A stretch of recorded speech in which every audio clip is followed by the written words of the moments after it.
Oh, good afternoon. It's nice to meet some games creators here. I mean, people say that out of politeness, don't they? It's nice to meet you. I don't mean that. I mean, it's really nice to meet you. Because I've got a sort of secret agenda, which is whenever I'm interviewed, I tend to say, schools are a waste of time. Schools waste young people's lives in the most vital and worthwhile time of their life. You can spend 12, 15 years in the school, and we've only got about 70 years on this earth, so you're spending 20% of your life in a school, preparing for what? By the time you get there, your life's half over, or 20% over. And so people say to me, so, you know, you'd get rid of schools, and the answer is yes, but I don't have to, because 25 years from now, there won't be any schools. 25 years from now, the whole world will have changed so rapidly, and people say, what would you put in its place? And generally, my answer until today has been, I don't care. It's not my job. The government spends £50 billion of your money and my money on schools, and they're not getting value for money. And if you give me £50 billion, then I will come up with a scheme to replace it. But in the meantime, I don't have to come up with an answer. But now, I've got one. Instead of schools, we can have game-based learning. Of course, we've been down this road before. You see, educationalists will say that playing games doesn't teach you anything. You remember, they say that about another technology 50 years ago called television. You might remember television. When I was a lad, I was told, you switch the television off and you do your homework because television is bad for you. And so television tried to do what game-based learning is doing, which is adopt the technology for educational purposes. But with television, they sold out. If you've ever seen an educational program on television, then they are pretty dire. And I know because I've made them. I made a series 2 years ago called The 6 Wives of Henry VIII, which we looked at Tudor history through the eyes of the wives. And I was the caretaker of a museum art gallery, and every night when the lights went out, I was the bodyguard, the lights went down, and the 6 wives of Henry VIII, week after week, came to life and chatted to me about their lives. And this was an engaging way of teaching about Tudors and Henry VIII. And this script was beautifully written by a very lively television children's writer. And I came across one line where the last wife, Catherine Parr, I think her name is, I'm not a historian, I'm a children's author. This is true. Catherine Parr turns to me and said, Henry wants to execute me for heresy. And I turned to her and said, what's heresy? And then I turned to the director off camera and said, that's a pretty dreadful line. What's heresy?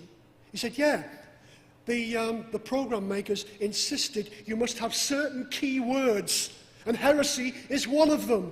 Oh, and they wonder why this new technology designed to engage children and then educate them is dead on its feet, because the dead hand of the educationalists are put on these programs and they try to smother them to death.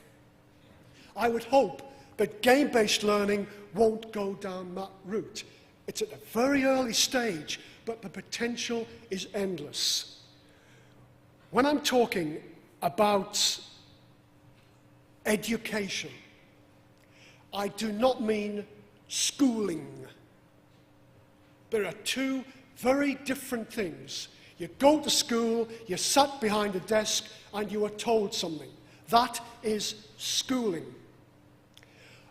I was pretty appalled 2 years ago to see that they actually give teachers prizes now for being Teacher of the Year. Can you believe it? For going out and doing the job you're paid to do, they give you an award. And this little infant teacher got hers, and she said the most appalling thing I have heard on television. It should have been censored. She said, Oh, it's wonderful teaching. I go into my classroom every morning, and there are my children sitting there like little sponges waiting to soak up knowledge. What? Children are not sponges. They are not empty vessels for you to fill up with the sort of crap you're trying to teach them. Children are real people. You wouldn't dare do that to an adult or say that about an adult, would you? Children are people. There may be 30 in the classroom, that's not your fault, but everyone is an individual. Teachers rage about lack of resources. And what they mean is, we want more money. We want more gimmicks in the classroom, whiteboards, and we want more pay. Let me tell you, every classroom is filled with one resource that is so underused, I should ask for my tax back, all 50 billion of it. And that resource is the resource that the children bring to the classroom.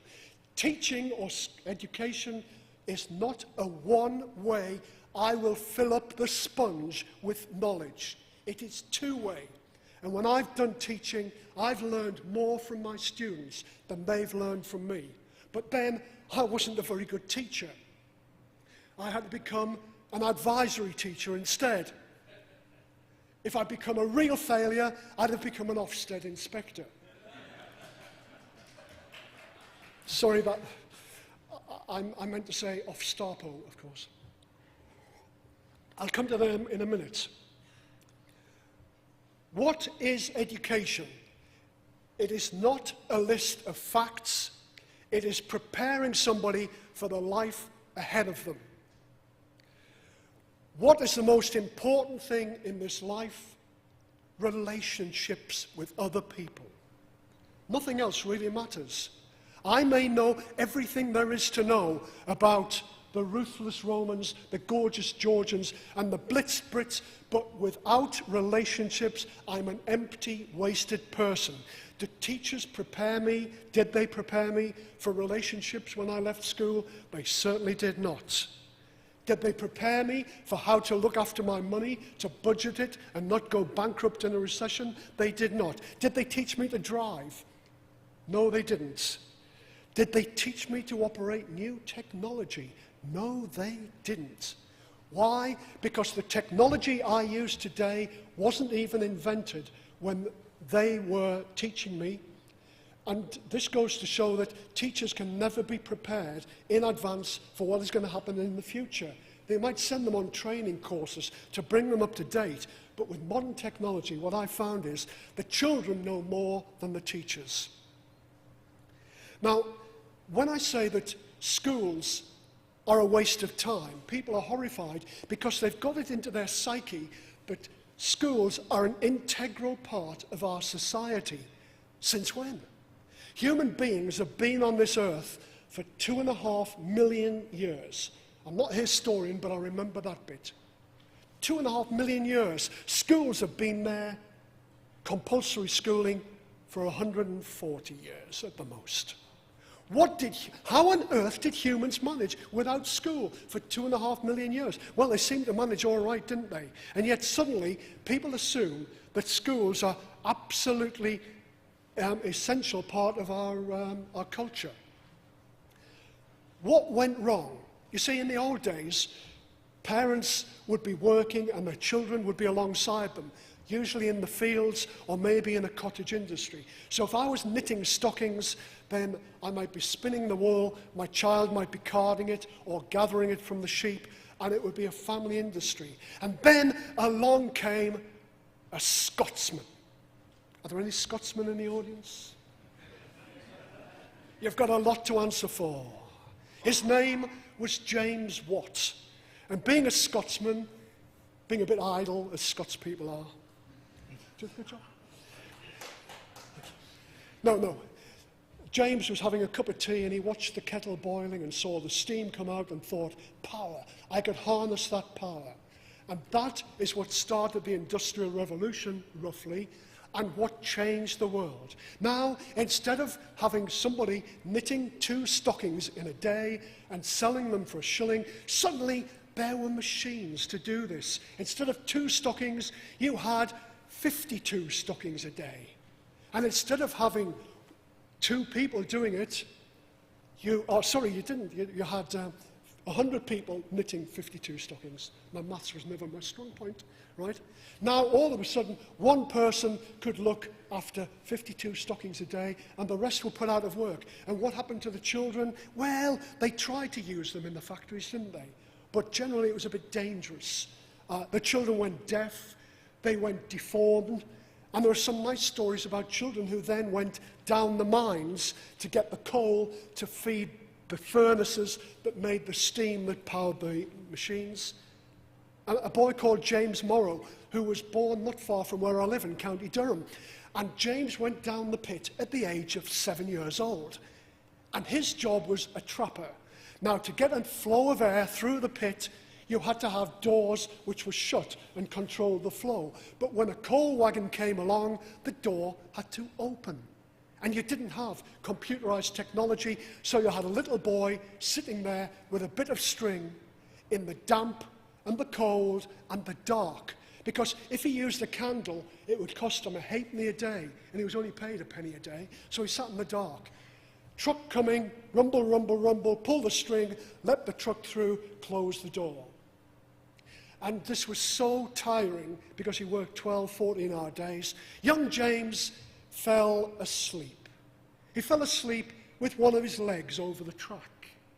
Rumble, rumble, rumble, along comes the truck, door shut, truck smashes through the door, over James's leg, chops off his leg, and rumbles on. James had one leg. Never mind, they patched him up, gave him a wooden leg, and said, well, sorry, James, we can't afford to feed you. What you've got to do is get a job. He said, where can I get a job? They said, in the mine. So they sent him back down the mine. That was the sort of life that children in those days would have to live, 1820. Oh, and 2 weeks later, what happened to James, brave little James? There was a roof fall, it killed him. It was a tough life. And so along came a lot of people who said, you've got to get the children out of the factories, get them out of the mines, and either that or smash the machines, of course. What we can do is, we can still send them up chimneys, which was quite handy, actually, because a little boy could go up a chimney, clean it, and earn a good living. And then some chimney sweeps came across a great scam. Hey, if a child can go up a chimney, we can stick them on the roof, and they can go down the chimney and rob the house. And suddenly, we had an explosion of child crime. The children couldn't work down the factories and the mines till they were 10, 11, 12.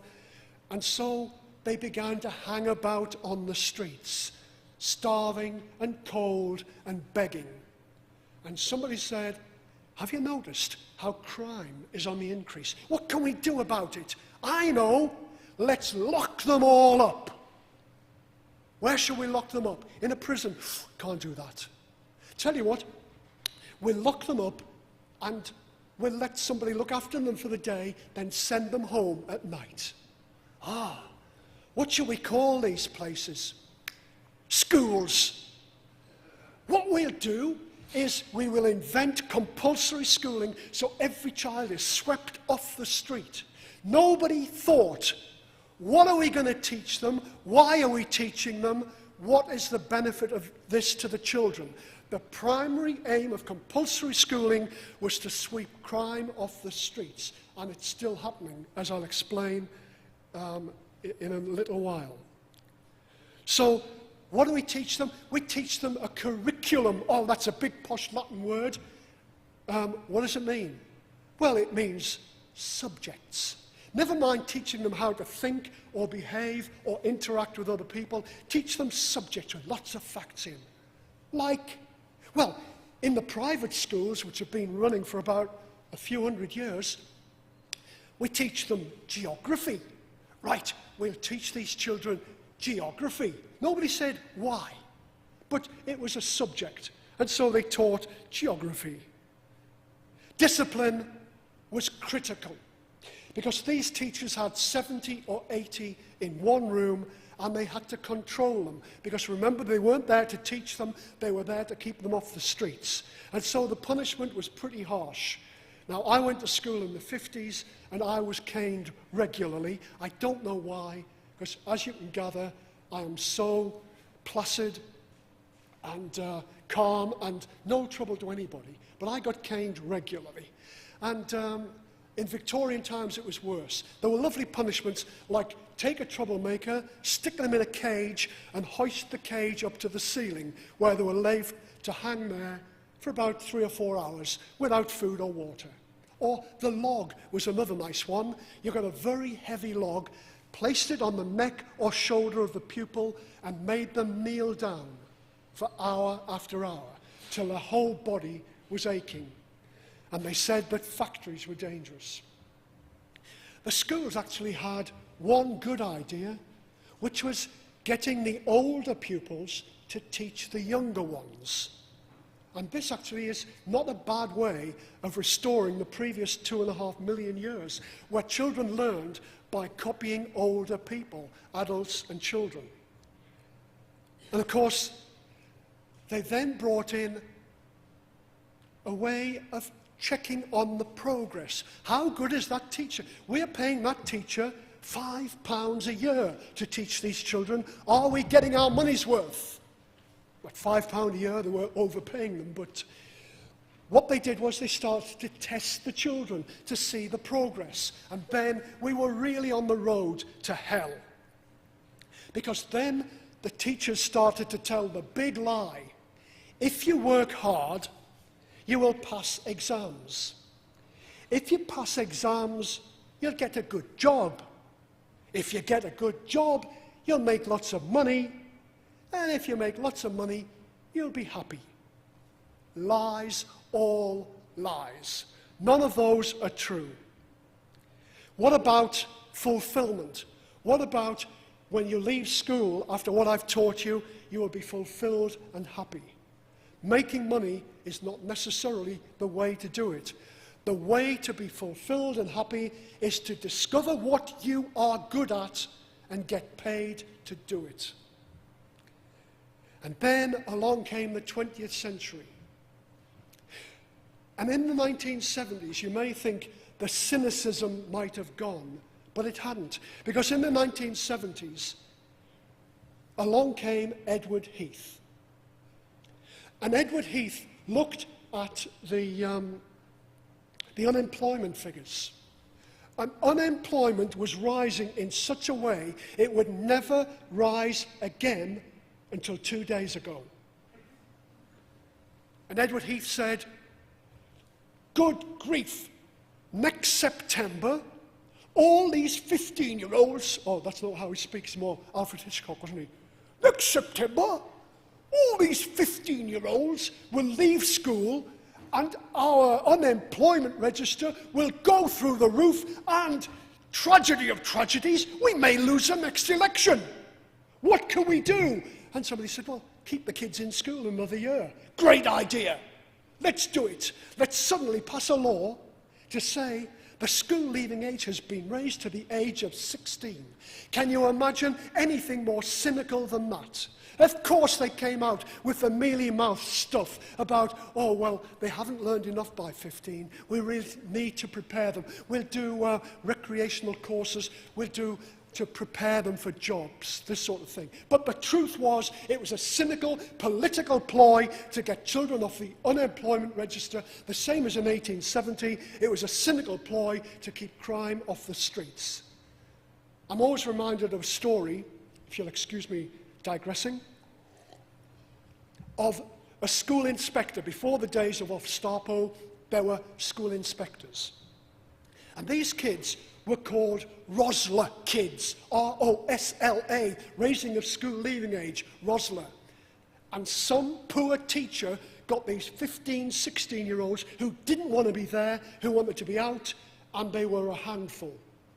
And an inspector went into a class of Rosler boys, and he walked around the classroom, and he looked at the work they were doing, all scribbling away very quietly. They'd been warned because the cane was still in force. And he came across one boy and said, you boy, "What's your name?" And the boy said, "Gary?" "No, Gary, I want to take your work and I want to share it with the class." "You what?" "I want to share your work with the class." He took the work to the front of the class and said, "Right, boys, put down your pencils. Gary has written this poem that I want to read for you." And the inspector read it with all the drama he could muster. And the poem went like this: "Yesterday, yesterday, yesterday, happiness, happiness, happiness. Today, today, today, misery, misery, misery. Tomorrow, tomorrow, tomorrow, death, death, death." He said, "Gary, that's a wonderful poem." Gary said, "Them's me spelling corrections." Rosler were a problem. I want to get rid of schools, I want to abolish them. I don't even have to try, because the government is going to do it for me. What's the government proposing to do? They're going to raise the school leaving age to 18. Now, disaffected 15-year-olds are a problem. Disaffected 17 and 18-year-olds are adults who will not put up with it. This week, at any one time, there are 40,000 children who are lost to the school register. That's a statistic. They've just vanished. They've disappeared. But by the time you try to make 17 and 18-year-olds, force them to go to school, they will disappear. And when the 16-year-olds say, "Hey, that 17, 18-year-old down the road gets away with it, so can I," the disaffection will spread down, and there will be so many people truanting that nobody will be able to control it. So I don't have to abolish schools. The government's doing a bloody good job for me by raising the school leaving age to 18. And again, are they asking, why do we need to keep people in school till 18? No, they're not. They're saying, you know, it will get people, make the link to university, whatever that is. That was Rosler. And then, there were, in the 20th century, there were three great disasters: World War I, World War II, and national curriculum. Along came Mrs. Thatcher, who was quite dictatorial in some ways, God bless her. And she wanted children to have basic learning just checked. Maybe 200 spellings, learn how to use a full stop and a comma, know that 2 and 2 makes 4, and she saw a national curriculum. And this national curriculum for English could be printed out on one sheet of paper. For maths, one sheet of paper. Science, one sheet of paper. And so she passed it to her experts. And what happened? The one sheet of paper grew to 2. It became great files. If there are any teachers here who remember 1987, suddenly staff rooms were neck deep in these folders of every subject had its own curriculum. And let me tell you, because I was a failed teacher, an advisory teacher, I sat in on a lot of these meetings to create the national curriculum. And the people who created them were obviously being driven by the politicians who said, we want something pretty definitive. I met one of the politicians who created the national curriculum just last year. I was on a television debate with him, and the man was a fool. He'd been to a public school, so he was so far removed from the real world, it wasn't true. And what he told me on camera was that all that matters in school is the learning of facts, facts, facts. It reminds me of Charles Dickens, who parodied that with Mr. Gradgrind 150 years before. And this politician wasn't aware of the self-parody he had. Off camera, he told me something which wasn't a fact, which was an opinion, because I'd done a piece about how the Normans introduced muscular Christianity into Britain, and they went off to Palestine and started the Crusades, which are still responsible for a lot of the troubles we have in the world today. the Crusades. And this politician, off camera, said, of course, the Muslims were to blame for the Crusades. What? Yes, there were Christians in the Holy Land and the Muslims were attacking one or two of them, so we had to send an army across to sort them out. George Bush would have said, yeah, right. Exactly the sort of mentality that was writing the national curriculum. So when I say this man was a fool and he was writing the national curriculum, believe me, it comes from the heart. And the bad news is, if another party wins the election next time round, this man, who will remain nameless for libel purposes, will be back in government. Scary. Very scary. So, after having the national curriculum written, they then brought in SATs, and yesterday's newspapers say, yeah, SAT's fine. Unfortunately, 30% of them are inaccurate anyway, which is a hell of a large proportion. And of course, Ofstapo. Oh, where to start with Ofsted inspections?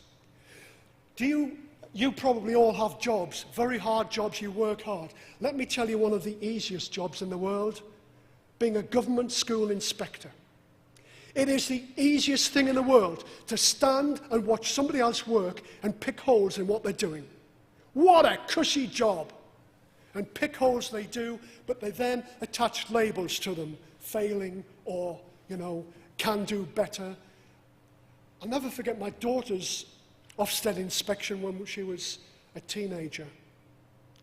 These people are so bound by rules. I couldn't make the meeting, but I heard what happened. Probably just as well I wasn't at the meeting. The Ofstapo inspector said, everybody here is a parent of someone in the school. And an old lady put her hand up and said, no, her parents couldn't come, so I'm a grandmother. And the Ofstapo inspector said, then will you mind leaving, please? Can you believe it?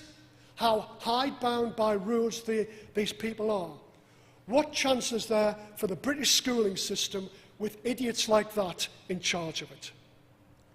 So, before I show you a couple of examples of the alternative of game-based learning, let me tell you one last story about the national curriculum and how it's taught. One of the history national curriculum subjects was the Romans. And in my book, The Rotten Romans, there it is in the middle, it rather rubbishes the Romans. Because the Romans were not what the teachers told me and were still telling children in the 1990s. They said the Romans brought civilization to the world. They didn't. The Romans were a pathetic but well-organized band of people. They're the only people that I've come across in history who killed thousands of animals and humans and watched it for sport. They built the Colosseum to hold 50,000 people to watch other people being murdered. And that is civilization? No, not by my book, it's not. And a little boy, who was only 6 at the time, heard this from the teacher. The Romans were very civilized people. They were good people and they did lots of wonderful things. And a little 6-year-old, bless him, said, please, miss, no, they didn't. They were awful. And she gave him tore off such a strip and practically threw him out of the classroom that when I heard the story, I dedicated the next book, Ruthless Romans, to him. And in order to reverse, these misconceptions, then we use, first of all, the medium of television. And in 6 weeks' time, Horrible Histories will be shown on CBBC television, and we will not be telling the school's version of history. I've got here an example of what we do to the Romans, for example. How to use a new media to get across the truth to children. Marco?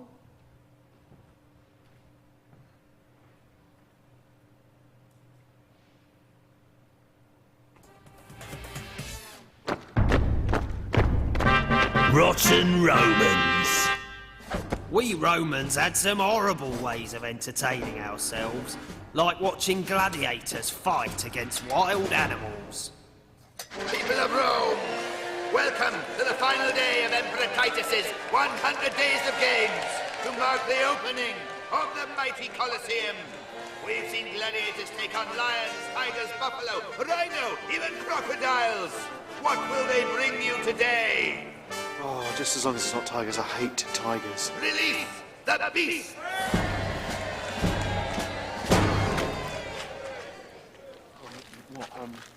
We've got a bit of a problem with today's show. We've run out of animals. What? Well, after 100 days of entertainment, they've all been slaughtered. We've literally run out. So no lions? No. Tigers? No. Thank gods. We have found half a bear, but it's not much good at fighting. Elephants? Leopards? Hippos? No. Rome has plundered the whole of North Africa for wild animals, and you gladiators have killed them all. There are none left. What's going on down there? Nothing. Won't be a second. Listen, the crowd are baying for blood. We've got to find an animal to slaughter, otherwise we're dead men. We'll have to fight one another. There is one, I suppose.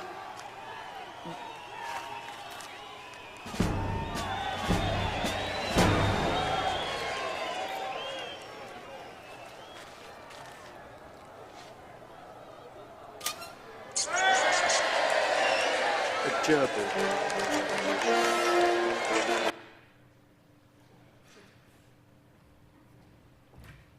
So that is one way of bringing history alive for young people. The first thing you've got to do is engage them. And humour, as I've discovered in the books, is a good way of engaging them. Then you tell them a story. And the other way, apart from television, is games. Computer games with which young people are so confident and articulate these days. Is there a way of using computer games to engage and entertain them using the horrible history style? That's what we tried to do with Ruthless Romans, the game. We'll show you part of the cutscene which introduces it. And this is trying to keep the spirit of horrible histories alive, to grab the attention and do something which is anti-establishment, anti-authority, and shows the Romans for what they really were. You'll notice in this that the baddies, if you like, are the senior Romans, and the goodies are the slaves. And the storyline is a slave has to escape from Rome. So you've got your narrative drive, because the storyline was written by a children's author, which is me, but then combine my skill as an author with the skills of people who create game-based learning, Slytherin, and you've got this. We don't know how it'll work. We hope it'll be a success, and we hope that 25 years from now, when the schools are all closed down, that this is the way people will be learning. Marco?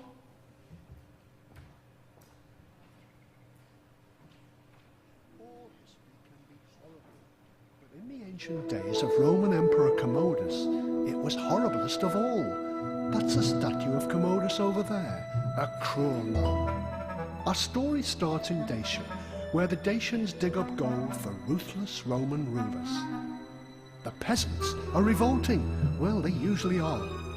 The Roman army sent in their 5th Legion just to sort the rebels out.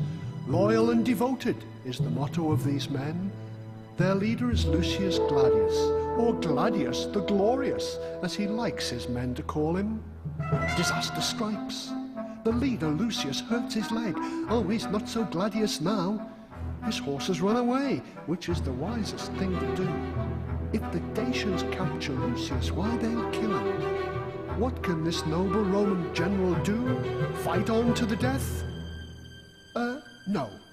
He'll hide and hope that no one finds him. Lucius slips into the darkness of a Dacian hut. He's safe for now, until he looks up.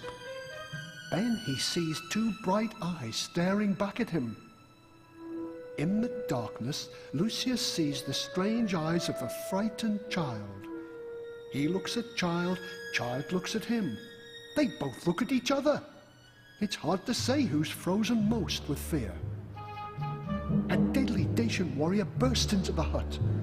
His eyes are not used to the dark, and Lucius hasn't moved, so the Dacian fails to see the Roman. Phew! Lucius, saved, and all thanks to the luck of seeing that child. The Romans win the battle in the end, and then they rescue leader Lucius. Back to Rome. But Lucius has to take that child, a boy called Rasimus, for Rasimus has brought him luck. From now on, that sad boy will be the slave of Lucius Gladius. Lucius calls him Lucky Lad. The years pass by, as most years do, and little Rasimus has made his home in Rome. Lucius Gladius thinks it's time that he retired before his luck runs out, sort of loyal and devoted till I hurt me leg in Dacia. Of course he will be bored if he just gives up work, and so he starts a school for gladiators, and he decides it would be fun to let young Rasimus train as one. The slave boy has no choice. The thing is, Rasimus is Lucius's lucky lad, so Rasimus can do the training, but he never must get hurt. He can win the prizes, but not risk a gruesome gladiator end. Rasimus agrees to follow with his master's plan, but little does old Lucius know his lucky lad has his own reasons why he plays those ruthless Roman games. Rasimus fights, but freedom is his aim.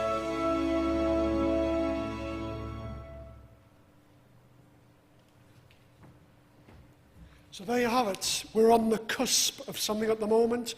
In the future, when schools are gone, this is one way forward. Not the only way, but one way. Games-based learning is the future, and the games developers have to work with educationalists, with parents, with every interested body to make sure that the games teach something worth knowing. Not facts, but things which will be useful in your life. I just finished by telling you what is important to me. When I was a drama student, my lecturer said to me, in education, there is only one question that we should be dedicated to finding the answer to. And that question is, why do people behave the way they do? If I can leave that thought with you, the big thing in education in the future should be answering that question, why do people behave the way they do? Thank you. I'm sorry I've got no time for questions now. Thank you. Thank you very much, Terry.